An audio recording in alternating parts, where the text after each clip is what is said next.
Our first reading this morning is Mark 4, verses 1 through 20. And he began to teach beside the sea. Such a very large crowd gathered around him that he got into a boat on the sea and sat there, while the whole crowd was beside the sea on the land. He began to teach them many things in parables. And his teachings, he said to them, "Listen, a sower went out to sow. And as he sowed, some seed fell on the path, and the birds came and ate it up. Other seed fell on rocky ground, where it did not have much soil, and it sprang up quickly, since it had no depth of soil. And when the sun rose, it was scorched. And since it had no root, it withered away. Other seed fell among thorns, and the thorns grew up and choked it, and it yielded no grain. Other seed fell into good soil and brought forth grain, growing up and increasing and yielding 30 and 60 and 100-fold. And he said, let anyone with ears to hear listen." When he was alone, those who were around him, along with the 12, asked him about the parables. And he said to them, "To you has been given the secret of the kingdom of God. But for those outside, everything comes in parables, in order that they may indeed look, but not perceive, and may indeed listen, but not understand, so they may not turn again and be forgiven." And he said to them, "Do you not understand this parable? Then how will you understand all the parables? The sower sows the word. These are the ones on the path where the word is sown. When they hear, Satan immediately comes and takes away the word that is sown in them. And these are the ones sown on rocky ground. When they hear the word, they immediately receive it with joy, but they have no root and endure only for a while.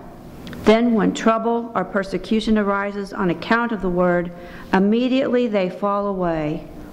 And others are those sown among the thorns. These are the ones who hear the word, but the cares of the world and the lure of wealth and the desire for other things come in and choke the word, and it yields nothing. And these are the ones sown on the good soil. They hear the word and accept it and bear fruit, 30 and 60 and 100-fold. This is the word of the Lord. Second reading is Matthew 13, verses 10 through 23, found on page 13 or 14 in the Pew Bible. Then the disciples came and asked him, "Why do you speak to them in parables?" And he answered, "To you it has been given to know the secrets of the kingdom of heaven, but to them it has not been given. For to those, the reason I speak to them in parables is that seeing they do not perceive, and hearing they do not listen, nor do they understand. With them, indeed, is fulfilled the prophecy of Isaiah that says, you will indeed listen, but never understand. You will indeed look, but never perceive. For this people's heart has grown dull, and their ears are hard of hearing, and they have shut their eyes, so that they might not look within their own eyes, and listen with their ears, and understand with their heart, and turn, and I would heal them. But blessed are your eyes, for they see, and your ears, for they hear. Truly I tell you, many prophets and righteous people long to see what you see, but did not see it.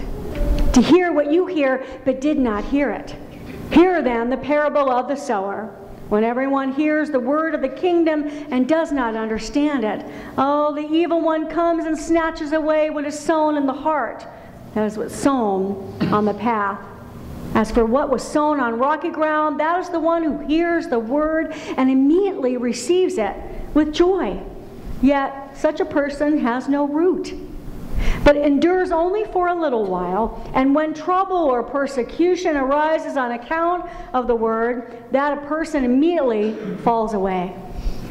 As far as what's sown among the thorns, this is the one who hears the word, but cares of the world and the lure of wealth choke the word, and it yields nothing.